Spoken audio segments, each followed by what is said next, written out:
Hello friends, आज Sunday है और संडे को हम करंट अफेयर क्विज लेके आते हैं। आज हम लेके आए 1 से 16 मई 2020 तक के लिए करंट अफेयर्स। तो शुरू करते हैं आज की current affair quiz. First question है REPF has recently been set up by the government of India to encourage the export of rice. तो राइस के एक्सपोर्ट के लिए REFE सेटअप किया गया है इंडिया के द्वारा। तो ये REFE क्या है? Rice export population form, rice export production form, rice export promotion form, none of these. तो ये सही ऑप्शन है दोस्तों तीसरा, राइस एक्सपोर्ट प्रमोशन फर्म। तो rice export promotion firm has been set up by the government of India to provide stimulus to rice export. Next question है international dawn chorus day 2020 observed. तो अंतर्राष्ट्रीय don chorus day दिवस 2020 कब मनाया जाता है? First Friday of May, first Saturday of May, first Sunday of May, none of these. तो इसका सही आंसर है दोस्तों फर्स्ट संडे ऑफ मे को इंटरनेशनल कोरस डे मनाया जाता है। और ये डे इसलिए मनाया जाता है क्योंकि सुबह जल्दी उठ के हम पक्षियों की आवाज़ सुन सकें। और जो पहला इंटरनेशनल कोरस डे है वो बनाया गया था 1984 के अंदर। और इसी के साथ दोस्तों एक और क्वेश्चन आता है कि वर्ल्ड लाफ्टर डे वो भी फर्स्ट संडे ऑफ मे को ही मनाया जाता है। World asthma day 2020 observed first Monday of May, first Sunday of May, first Tuesday of May, first Wednesday of May. यानी वर्ल्ड अस्थमा दिवस कब मनाया जाता है? तो वो मनाया जाता है first Tuesday of May. First Tuesday of May this year is celebrated on 5th May. और ये जो मनाया जाता है ये GINA global initiative for asthma to improve asthma awareness and care around the world. World press freedom day 2020 observed first May, second May, third May, fourth May. तो ये दोस्तों वर्ल्ड जो प्रेस फ्रीडम डे है ये 3 मई को मनाया जाता है। इसको वर्ल्ड प्रेस डे भी कहते हैं। और जो इस बार की थीम है वो है journalism without fear and favour. जो जर्नलिज्म है वो फियर और फेवर दोनों के बिना होनी चाहिए, डर भी नहीं होना चाहिए और किसी का फेवर भी नहीं लेना चाहिए। और इसी के साथ वर्ल्ड प्रेस फ्रीडम के साथ में जो यूनेस्को और नीदरलैंड है वो वर्ल्ड प्रेस फ्रीडम कॉन्फ्रेंस भी ऑर्गेनाइज करने जा रहे हैं, जो कि पहले 20 to 24 अप्रैल हैग में होने वाली थी, लेकिन अब उसको कोरोना वायरस के कारण पोस्टपोन करके 18 से 20 अक्टूबर को कर दिया गया है। और it will be joint celebration of, अब ये जॉइंट सेलिब्रेशन है, जो कॉन्फ्रेंस है वो जॉइंट सेलिब्रेशन है। तो वर्ल्ड प्रेस फ्रीडम डे का और सेकंड है वो international day to end impunity for crimes against journalism, जो कि 2 नवंबर को आएगा। और वर्ल्ड प्रेस फ्रीडम डे जो कि 3 मई को गया है। According to the 7th edition of open budget survey 2019 conducted by international budget partnership IBP, which rank achieved by India among 170 nations in terms of budget transparency and accountability। तो international budget partnership द्वारा एक open budget सर्वे करवाया गया था। इसमें 7वें संस्करण के अनुसार भारत ने 117 देशों के बीच बजट पारदर्शिता और जवाबदेही के मामले में कौन सी रैंक हासिल की है? तो ऑप्शन है 33rd, 43rd, 53rd, 63rd। तो इसका सही आंसर है 53rd। ये टेबल है। फर्स्ट नंबर पे है न्यूजीलैंड, जिनके स्कोर की बात करें आउट ऑफ 187। सेकंड पे है साउथ अफ्रीका, उनका भी 87। और थर्ड पे है स्वीडन 86। और 53rd पे है इंडिया। सबसे जो 115th, 116th, 117th में कोमोरोस, वेनेजुआ, यमीन। क्यों? Next question, Which country's navy will host the world's largest maritime exercise, the Rim of Pacific, in region this year? तो किस देश की नौसेना इस साल दुनिया के सबसे बड़े समुद्री अभ्यास द रिम ऑफ पैसिफिक की मेज़बानी करेगी? USA, China, India, Russia. तो जो ये नौसेना का जो ये समुद्री अभ्यास है ये यूएसए के द्वारा किया जाएगा। तो US navy announced that it will host the world largest maritime exercise in Hawaii again this year।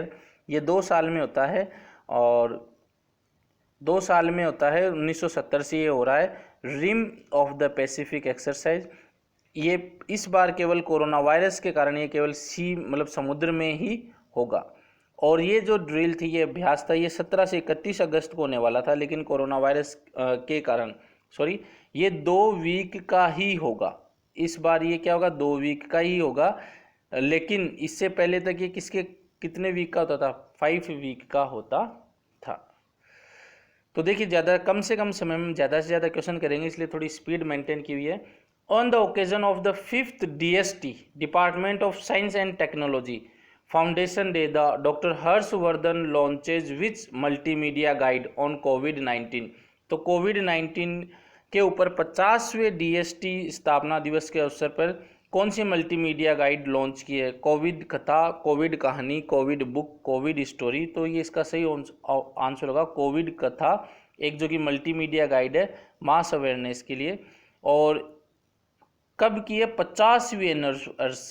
50वीं anniversary किसकी? DST विज्ञान और प्रौद्योगिकी विभाग की।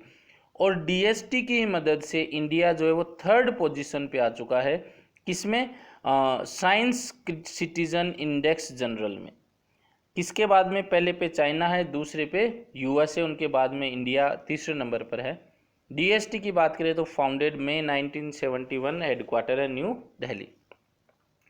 Who won the ANZ international men's T20 player of the year award? ANZ। तो अंतर्राष्ट्रीय पुरुष T20 player of the year पुरस्कार किसने जीता है? Ross Taylor, Kane Wilson, Sophie Devine, Suzie Bates. तो दोस्तों यहाँ पे बात हो रही है T20 player of the year की। तो T20 player of the year Ross Taylor ने जीता है। ये न्यूजीलैंड का एनुअल न्यूजीलैंड इंटरनेशनल अवार्ड है, जो कि हर साल न्यूजीलैंड के प्लेयर को मिलता है।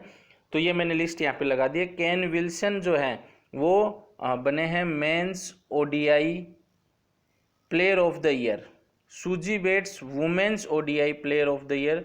Sophie Devine women's T20 player of the year, और मेंस में रोस टेलर हैं। और Ross Taylor men's T20 player of the year, साथ में sir Richard Hadlee medal winner भी है। Tim Southee test player of the year. Kim Cotton umpire of the year. ये Kim cotton जो है वो एम्पायर ऑफ द ईयर, और साथ में ही पहली महिला हैं जिन्होंने वर्ल्ड कप फाइनल में एम्पायरिंग की है। इन्होंने जो ऑस्ट्रेलिया और भारत के बीच में वुमेन्स सेमीफाइनल खेला, वुमेन्स फाइनल जो खेला गया था, उनके अंदर एम्पायरिंग की थी। तो पहली महिला हैं जिन्होंने वर्ल्ड कप फाइनल में एम्पायरिंग की थी। Marcus Wallenberg prize is also called the Nobel Prize for Forest Sector, the Nobel Prize for Economics, the Nobel Prize for Literature, the Nobel Prize for Climate Catastrophe। तो इसका सही option है दोस्तों the Nobel prize for forest sector. तो जो Marcus, इसको हम बोलते हैं the Nobel prize for forest sector for 3PG। 3P क्या है? Psychological principles predicting growth. ये अभी हाल ही में प्राइज जीता है। इन 3 लोगों ने जीता है। एक तो प्रोफेसर निकोलस C. कूप्स, सेकंड है रिचर्ड एच वॉरिंग, और थर्ड है जोसेफ J. लैंड्सबर्ग। ये है प्रोफेसर निको C. कूप्स, ये रिचर्ड एच वॉरिंग, और ये Joseph J. Landsberg. Next question, which organisation has started campaign Surakshit Dada Dadi and Nana Nani Abhiyan to protect senior citizen during कोविड-19? तो ऑप्शन है NITI Aayog, Piramal foundation, both A1 and 2 and none of this. तो नीति आयोग ने पिरामल फाउंडेशन के साथ मिलकर, यानी दोनों ऑप्शन हो जाएगा बोथ 1 and 2, ये सुरक्षित दादा दादी और नाना नानी अभियान चलाया है। क्योंकि कोरोना वायरस जो है वो ज़्यादातर वृद्ध लोगों को होने का डर रहता है, संक्रमित होने का डर रहता है, इसलिए सुरक्षित दादा दादी नाना नानी अभियान चलाया गया है। नीति आयोग का हेडक्वार्टर है न्यू दिल्ली, चेयरपर्सन है नरेंद्र मोदी, CEO है अमिताभ कांत, पिरामल फाउंडेशन का ऑफिस है वो New Delhi, India. Mother's day is observed on 2020। Mother's day कब हुआ? Second Friday of May, second Saturday of May, second Sunday of May, second Monday of May. तो ये कुछ एक मई में इस बार बहुत ज़्यादा ऐसे दिन हैं। तो ये जो मदर्स डे है वो सेकेंड संडे ऑफ मे को मनाया गया है, जो कि हाल ही में 10 मई गई है उसको मनाया था। और कुछ एक कंट्रीज है जैसे Australia, India, Canada, south Africa, USA, इसमें तो ये सेकेंड संडे ऑफ मे को मनाया जाता है। लेकिन अरब कंट्रीज में ये मंथ ऑफ मार्च में मनाया जाता है। यूके में फोर्थ संडे इन लेंट, ये कोई पर्व आता है लेंट, उसके फोर्थ संडे को ये मनाया जाता है। Book finding freedom, Harry and मेघन and the making of the modern royal family is authored by. तो ऑप्शन है कि जो पुस्तक है फाइंडिंग फ्रीडम, हैरी एंड मेघन and the making of a modern royal family, किसके द्वारा लिखी गई है? ऑप्शन है Omid Scobie, Carolyn Durand, both 1 and 2। तो इसका सही ऑप्शन है बोथ 1 एंड 2। तो ये जो बायोग्राफी है किसकी? ब्रिटेन प्रिंस हैरी और उनकी वाइफ है मेघन मार्केल, उनकी बायोग्राफी लिखी है इन दोनों राइटर्स ने।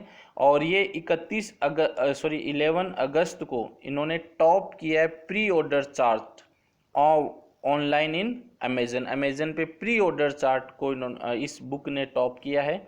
और ये जो पब्लिश की जाएगी वो हार्पर कॉलिंस के द्वारा पब्लिश की जाएगी। ये बुक है जो कि बेस्ड है प्रिंस हैरी और उनकी वाइफ जो मेघन मार्कल के द्वारा। नेक्स्ट क्वेश्चन है nation endangered species day observed, राष्ट्रीय लुप्त प्राय प्रजाति दिवस कब मनाया जाता है? फर्स्ट फ्राइडे, देखो जो मैंने बताया था इससे बहुत दिन है मई में। First Friday of May, second Friday of may, third Friday of may, fourth Friday of May. तो इसका सही ऑप्शन है third Friday of may. Third Friday of मे को मनाया जाता है। और ये इस बार आया 15 मई को, तो कल परसों ही गया है। अकॉर्डिंग जो ये IUCN है, international union for conservation of nature, उसके अकॉर्डिंग 40% स्पीसीज चाहे वो एनिमल्स की हो, प्लांट्स की हो, इंसेक्ट्स की हो, वो रिस्क पर हैं। और IUCN का हेडक्वार्टर है ग्लैंड, स्विट्जरलैंड में। प्रेसिडेंट है ginseng Zheng.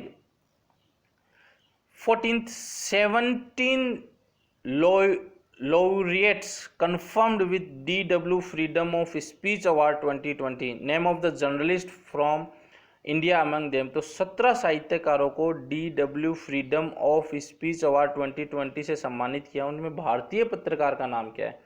Siddharth Vardharajan, chain QC, Fang been, ली जुहा। तो ये बाकी तीन तो जो चाइना से हैं, जो फर्स्ट ऑप्शन है सिद्धार्थ वर्धराजन वो इंडिया से हैं। तो देखिए दोस्तों, ये जो अभी हमने डिस्कस किया था कि world press day, world press freedom day या वर्ल्ड प्रेस डे जो कि 3 मई को मनाया जाता है, तो उसी के अंदर 17 जर्नलिस्ट को 14 कंट्रीज में से ये DW ड्यूइस्ट वेले फ्रीडम ऑफ स्पीच अवार्ड दिया गया है। ये अवार्ड क्या है? ऐसे जर्नलिस्ट जो कि डिसअपियर हो गए हैं या अरेस्ट कर लिए गए हैं या धमकाए गए हैं because of their reporting on कोविड-19 पेंडेमिक, कोरोना वायरस महामारी पर उन्होंने कोई ऐसी रिपोर्ट दी हो तो जिससे के कारण है वो तो या तो गायब ही हो चुके हैं या अरेस्ट कर लिए गए हैं, थ्रेटेंड कर लिए गए हैं। तो सिद्धार्थ वर्धराजन को भी धमकाया गया है। इन्होंने कोई रिपोर्ट लॉन्च की थी, इनका एक न्यूज़पेपर है द वायर, उसके अंदर, और उसमें किसी नेता ने कोई गाइडलाइन फॉलो नहीं की थी तो उसके ऊपर इनको धमकाया गया था। तो ये मैंने लिस्ट यहाँ पे ये 17 की लिस्ट है, जिसमें ये नीचे देखेंगे तो आप 3 कैंडिडेट हैं ये चाइना के जो कि मैंने ऑप्शंस में लगाए हैं, और इंडिया की तरफ से Siddharth Vardharajan. Next question, in which country FIFA under-17 world cup will be held? India, Japan, America, China. तो फीफा अंडर-17 महिला विश्व कप किस देश में आयोजित होने वाला है? तो ऑप्शन है इसका इंडिया, सही करेक्ट ऑप्शन होगा इंडिया। तो all India football federation and the local organising committee FIFA U under age 17 women's world cup confirmed कि वो इंडिया में होने वाला है, और ये जो होगा वो फरवरी 17 मार्च 7 2021 तक होगा। और जो वर्ल्ड कप स्केड्यूल्ड होगा इंडिया फ्रॉम नवंबर, वो पहले नवंबर 2 से 21 2020 तक था, लेकिन पोस्टपोन करना पड़ गया कोरोना महामारी के कारण। फीफा की बात करें तो हेडक्वार्टर है ज्यूरिक स्विट्जरलैंड, मोटो है for the game for the world, president है Gianni Infantino. As per SRS bulletin national infant mortality rate is worst for which state. तो ये थोड़े दिन पहले ही हमने डाला था कि भारत के किस राज्य की सबसे खराब राष्ट्रीय शिशु मृत्यु दर है। मध्य प्रदेश, राजस्थान, मिजोरम, नागालैंड। तो इसका सही ऑप्शन है दोस्तों मध्य प्रदेश।